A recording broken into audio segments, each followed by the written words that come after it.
Did you know that the richest black family in Maryland isn't running a media company or a real estate empire, but quietly operating as the invisible infrastructure behind the CIA, the NSA, and the Department of Defense?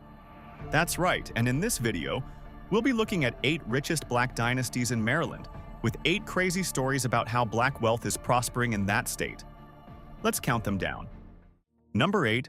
The Durant Dynasty, the real MVP. Kevin Durant grew up in Prince George's County, Maryland, one of the wealthiest majority black counties in the United States, and has spent the years since becoming one of the greatest scorers in NBA history, methodically buying back the place that made him.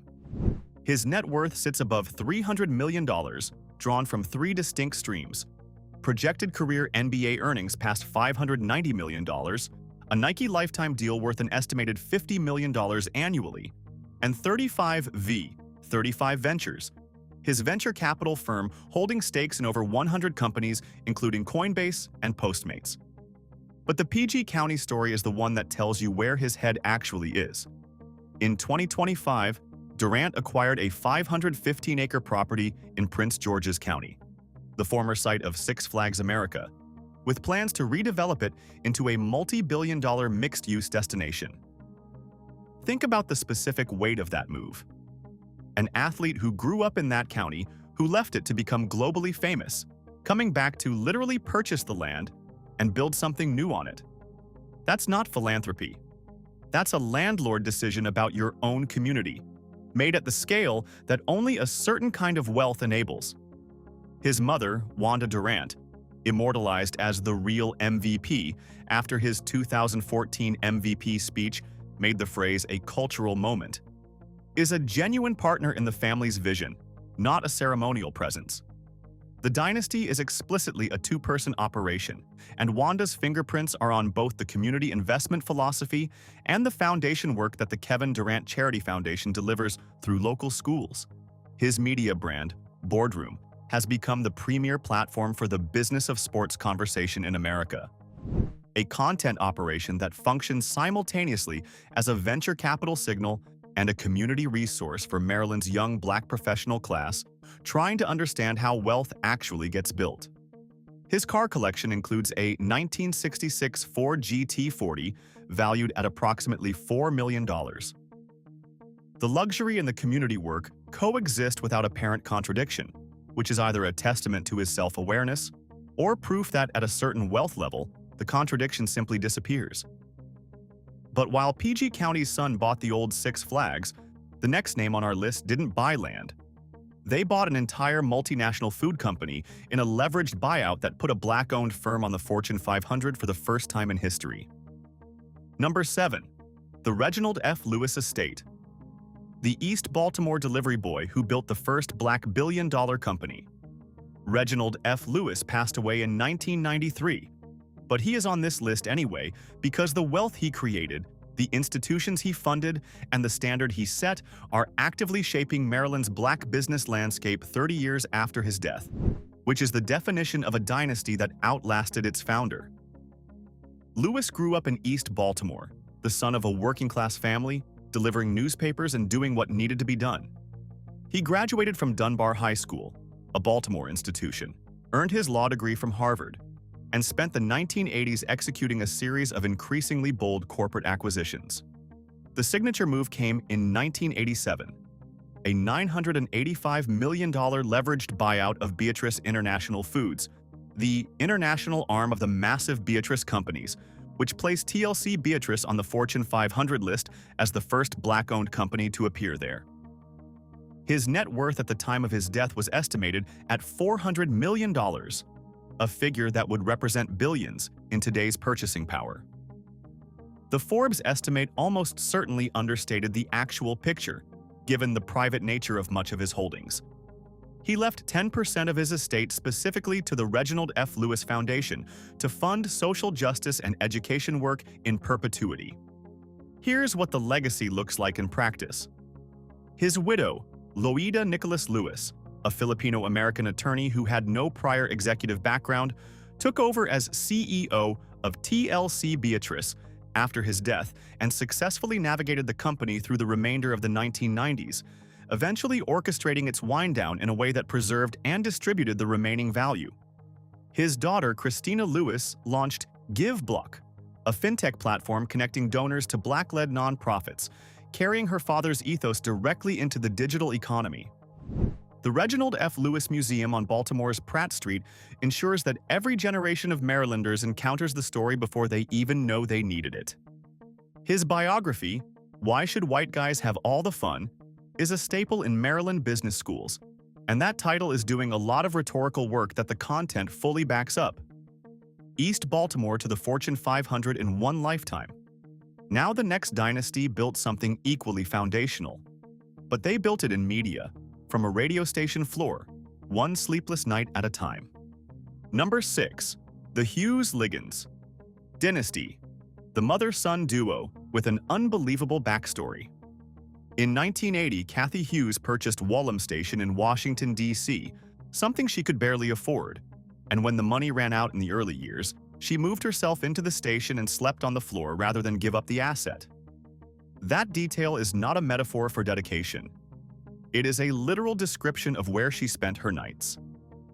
From that floor, she built Urban One, the largest Black-owned media company in the United States, headquartered in Lanham, Maryland, with 60 broadcast radio stations, TV One reaching 59 million households, and a digital portfolio that includes Bossip and Madame Noir. The combined net worth of the Hughes-Liggins dynasty is estimated at approximately $500 million. Her son, Alfred Liggins III, the Ivy League closer, as he's known in Maryland business circles, took the company public in 1999, making Kathy Hughes the first Black woman in history to chair a publicly traded company. That's not a regional distinction. That's an American first, executed from Lanham, Maryland. Here's where the story gets genuinely spicy. Hughes is not a diplomatic public figure.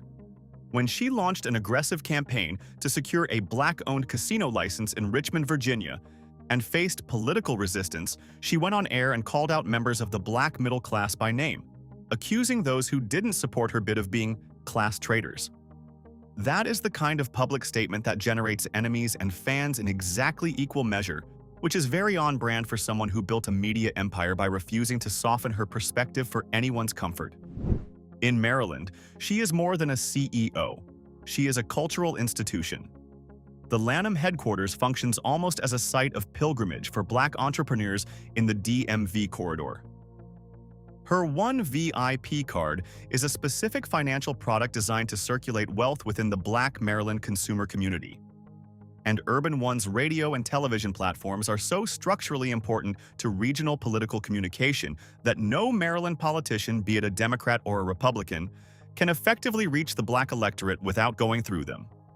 Next up, we have a man who was appointed to a city tax board at 23, became its chairman at 24, and used that insider knowledge to build the most sophisticated real estate operation in DMV history. Number 5. The Peebles family. $5 billion portfolio from scratch. Don Peebles has a biographical detail that explains everything about how his career actually works.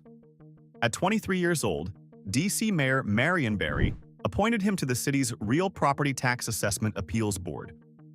At 24, he became its chairman.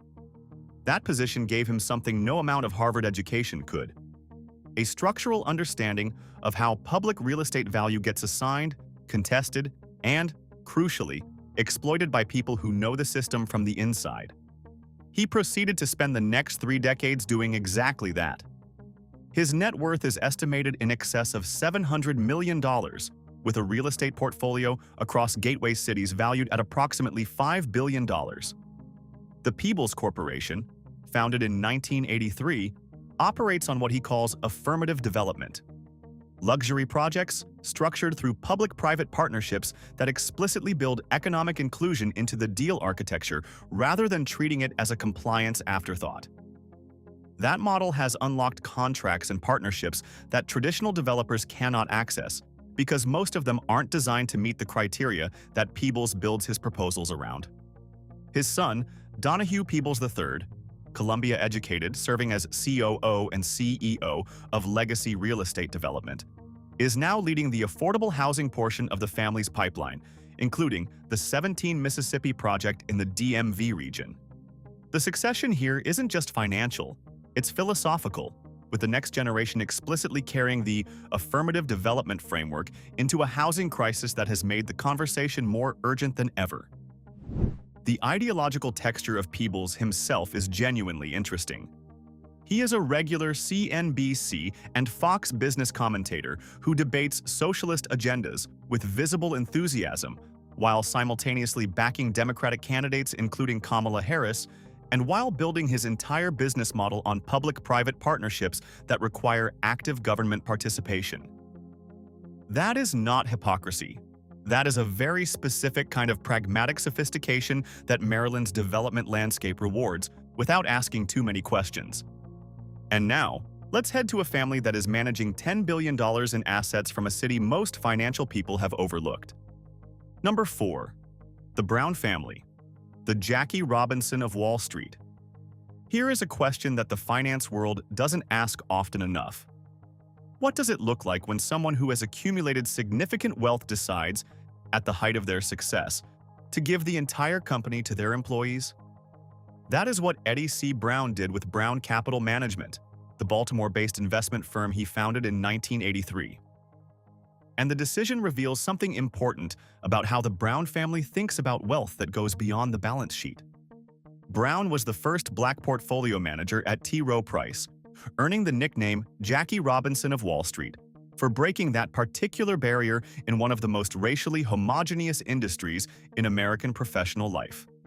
The firm he built on the back of that experience deployed a growth at a reasonable price philosophy. Find high-quality companies, hold them, let compounding do the work. That produced over $10 billion in assets under management and a track record that made Brown Capital one of the most respected boutique investment firms in the country. His personal fortune, accumulated across decades of high-performance management fees and a private portfolio of real estate and fine art, remains substantial even after the firm's employee transfer. He and his wife, C. Sylvia Brown, are the owners of the Ivy Hotel in Baltimore's Mount Vernon district, a luxury boutique property consistently cited as one of the finest hotels in the nation, which is a meaningful statement about Baltimore that the city's critics tend to overlook. Their family foundation has donated over $55 million to Baltimore-based causes in health, education, and the arts. Their collection of African-American art is world-class, the kind of collection that rivals what public museums display, maintained privately, and used to elevate institutions including the Maryland Institute College of Art. For over 20 years, Brown appeared regularly on PBS's Wall Street Week with Louis Rukeyser, making him a household name among the generation of American investors who built wealth through that program. The Browns are Baltimore royalty in the most literal sense. They stayed, they invested, and they gave the company away. That combination is rare enough to be worth marking. But while it is impressive, the next woman on this list did something no black woman has ever done before, and she did it after one of the most dramatic personal reinventions in Maryland's social history. Number 3. The Sheila Johnson dynasty. She married the judge from her own divorce. Let's start with the fact that stops people mid-sentence when they first hear it. Sheila Johnson's second husband is William T. Newman, the same judge who presided over her divorce from Robert Johnson. She met him through the proceedings, the relationship developed after the case concluded, and they married. Whether you find that romantic, ironic, or simply very Maryland depends entirely on your disposition, but it is genuinely one of the most remarkable biographical details in the DMV's social history. What she built after that divorce is the more important story. Her net worth is estimated at $1.2 billion as of early 2026, meaning she not only preserved her share of the BET fortune, but grew it substantially on her own terms. Her primary vehicle is the Salamander Collection, a luxury hospitality brand she founded that has redefined the Mid-Atlantic resort experience. The flagship Salamander Resort and Spa, valued at over $130 million, sits in Middleburg, Virginia. The recently revamped Salamander DC represents her urban market expansion. These are not celebrity-backed hotel names. They are owner-operated, design-driven properties built by someone who understands hospitality as an asset class, not a lifestyle. Then there's the sports ownership. Sheila Johnson is a partner in Monumental Sports and Entertainment, the ownership group controlling the Washington Wizards, the Washington Capitals, and the Washington Mystics. She holds stakes in all three simultaneously, making her the first Black woman in history to hold ownership positions across three major professional sports franchises. That is not a technicality or a minority stake footnote. She is vice chairwoman of MSE, embedded in television rights negotiations, urban planning discussions, and billion-dollar infrastructure conversations that directly affect Maryland's economy. Her 2023 memoir, Walk Through Fire, details her journey openly: the difficult marriage, the divorce, the reinvention. The openness has made her an icon of the Maryland professional class in a way that pure financial success rarely achieves on its own. Her advocacy through the Greater Washington Partnership for Inclusive Growth has direct policy implications for the Maryland business climate. She is a fixture in Baltimore and Bethesda philanthropic circles. She does all of this from the Plains, Virginia, and the Maryland sports fan base that drives much of her commercial engine sits primarily in Montgomery and Prince George's counties. Now, we have two dynasties left, and they are in a different wealth category entirely. The next one starts with a $3 billion sale and a divorce that split a billion-dollar fortune in half and somehow created two separate empires. Number 2, the Robert L. Johnson dynasty, the first Black billionaire in history.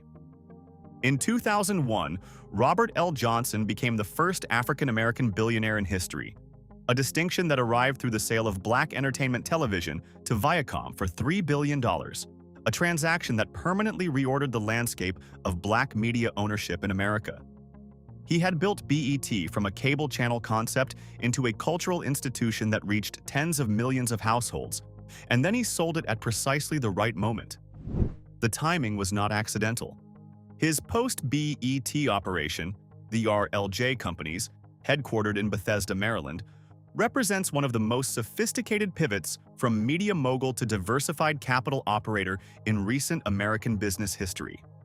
The portfolio spans RLJ Lodging Trust, a publicly traded REIT owning over 100 premium-branded hotels with a market cap above $2 billion. RLJ McLarty Landers Automotive, one of the largest automotive retail groups in the United States, generating over $1 billion in annual revenue. And RLJ Equity Partners, a private equity firm focused on mid-market companies. His net worth, following various estimates across his post-BET period, has rebounded to somewhere between $1 billion and $2.5 billion by 2026. The divorce from Sheila Johnson in 2002, after 33 years of marriage, is the event that most reshaped the Maryland wealth landscape in ways people underestimate. The roughly equal split of the BET fortune didn't diminish the Johnson dynasty. It duplicated it. Two separate billionaire trajectory operations now exist where one existed before, competing in overlapping DMV markets for sports ownership, real estate, and institutional influence. That is a rare outcome for a divorce. It usually destroys wealth rather than multiplying it.